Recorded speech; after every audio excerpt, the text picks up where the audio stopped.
இன்றைக்கி வந்து நம்ம என்ன ஸ்பெஷல் பண்ண போகிறோன்னா, வெயிலுக்கு எதமா சூப்பரான ஒரு தயிர் சாதம் தான் பண்ண போகிறோம். அதுக்கு சைடிஷாக பேபி பொட்டேட்டோ வச்சுட்டு ஒரு சூப்பரான ஃப்ரை ஒன்று பண்ணியிருக்கோம். நல்லா பார்த்தீங்கன்னா காரசாரமாக இருக்கும். அப்புறம் மாங்காய் ஊறுகாய். இந்த ரெண்டையும் ஈஸியாக ஸ்பீடாக எப்படி பண்ணலாங்க பற்றி பார்க்கலாம். வாங்க வீடியோக்குள்ளே போகலாம். இப்போ வந்து நம்ம ஒரு ஸ்பூன் நிறையா கடுகு எடுத்து நல்லா வறுத்துக்கிறோம்.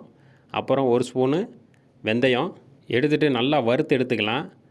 பார்த்தீங்கன்னா ரொம்ப வறுக்கணும்னு அவசியம் கிடையாது, லைட்டாக வறுத்தா போதும். நம்ம இன்றைக்கி ஒரு மாங்காய் வச்சு தான் ஸ்பீடாக ஒரு ஊறுகாய் பண்ண போகிறோம். அவ்வளோதான், சிம்பிளாக பண்ண போகிறோம். அதுக்கு மட்டும்தான் நம்ம தேவையான அளவு எடுத்துருக்கோம். ரெண்டுமே கடுகும் வெந்தயமும். இப்போ வந்து ரெண்டையும் அரைச்சி எடுத்துக்கலாம். இப்போ கொஞ்சமாக ஆயில் சேர்த்துட்டு ஒரு அரை ஸ்பூன் நிறையா கடுகு சேர்த்துக்கலாம். கருவேப்பிலை கொஞ்சமாக சேர்த்துக்கலாம். சேர்த்துட்டு நம்ம வந்து இந்த டயத்தில் வந்து நம்ம ஒரு மாங்காய் கட் பண்ணி வச்சுருக்கோம். கரெக்டாக பார்த்தீங்கன்னா தெரியும், குட்டி குட்டி பீஸாக கட் பண்ணி வச்சுருக்கோம். அதையும் சேர்த்துட்டு அந்த வெந்தயமும் கடுகும் நம்ம வறுத்து அரைச்ச பொடி பார்த்தீங்கன்னா கரெக்டாக பார்த்தீங்கன்னா ஒரு ஸ்பூன் நிறையா வந்திருக்கு, அதை சேர்த்துருக்கோம். அப்புறம் காரத்துக்கு மிளகாய் பொடி தான் நம்ம சேர்க்க போகிறோம். நம்மளுக்கு எவ்வளோ காரம் வேணுமோ அந்தளவுக்கு சேர்த்துக்கலாம். தேவையான அளவு உப்பு, அப்புறம் கொஞ்சமாக மஞ்சள் தூள் ஒரு 1/4 ஸ்பூன், அதை விட கம்மியாகவே சேர்த்துக்கலாம். இப்போ கொஞ்சமாக பெருங்காயத்தூள் சேர்த்துக்கலாம். சேர்த்துட்டு ஒரு 2 நிமிஷத்துக்கு அடுப்பை வந்து சிம்மில் வச்சுக்கிட்டு நம்ம வந்து இந்த மாதிரி லைட்டாக வதக்கணும். ரொம்ப வதக்கிடக்கூடாது. கரெக்டாக பார்த்தீங்கன்னா ஒரு 2 நிமிஷத்துக்கு தான் இந்த மாதிரி நம்ம பண்ண போகிறோம். பண்ணிவிட்டு அதை இறக்கி வச்சிடலாம். அவ்வளோதான், சூப்பராக ரெடி ஆகிடுச்சு மாங்காய் ஊறுகாய். இந்த மாதிரி ஸ்பீடாக பண்ணி பாருங்கள். இதுவும் டேஸ்ட்டு பார்த்தீங்கன்னா அவ்வளோ சூப்பராக இருக்கும். இந்த மாதிரி ஊறுகாய் பார்த்தீங்கன்னா அந்த டயத்துக்கு மட்டும் வச்சு சாப்பிட்ற மாதிரி இருக்கும். அவ்வளோதான், சூப்பராக ரெடி ஆகிடுச்சு நம்மளுக்கு ஊறுகாய். இப்போ வந்து பார்த்திங்கன்னா பேபி பொட்டேட்டோ ஃப்ரை அது பண்ணிடலாம். இப்போ உருளைக்கிழங்க வேக வச்சு எடுத்து வச்சுக்கிறோம் தனியாக.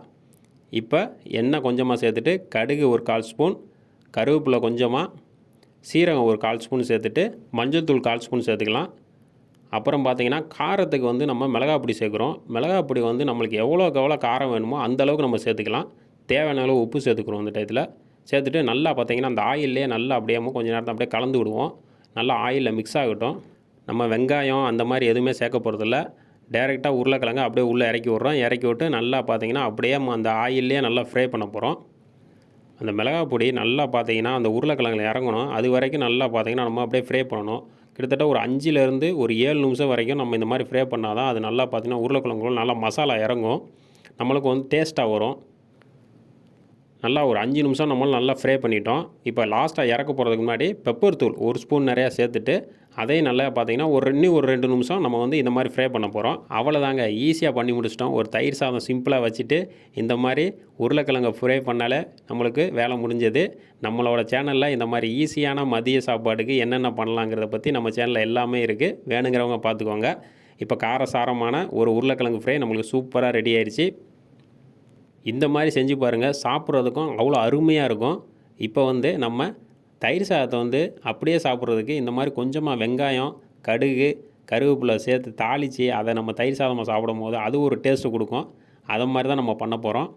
கொஞ்சமாக தயிரை போட்டு அப்படியே மிக்ஸ் பண்ணி விட்ருவோம். அவ்வளோதாங்க, தயிர் சாதமும் ரெடி ஆகிடுச்சு. நம்ம ஈஸியான ஒரு தயிர் சாதம் தான் நம்ம ரெடி பண்ணியிருக்கோம். சிம்பிளாக எதுவுமே சேர்க்காமல் வெறும் தயிர், வெங்காயம், கருவேப்பிலை, கடுகு, அவ்வளோதாங்க.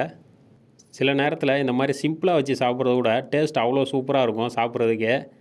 இந்த மாதிரி அந்த பேபி பொட்டேட்டோ ஃப்ரை பார்த்திங்கன்னா அவ்வளோ சூப்பராக இருக்குங்க. அப்புறம் மாங்காய் ஊறுகாய் வச்சுருக்கோம். மாங்காய் ஊறுகாய் பார்த்திங்கன்னா அப்படியே வெறும் வாயில் சாப்பிட்றலாம். அதுவும் அவ்வளோ சூப்பராக டேஸ்ட்டாக இருக்கும். பிடிச்சிருந்தால் லைக் பண்ணுங்கள், ஷேர் பண்ணுங்கள், சப்ஸ்கிரைப் பண்ணுங்கள் ஃப்ரெண்ட்ஸ்.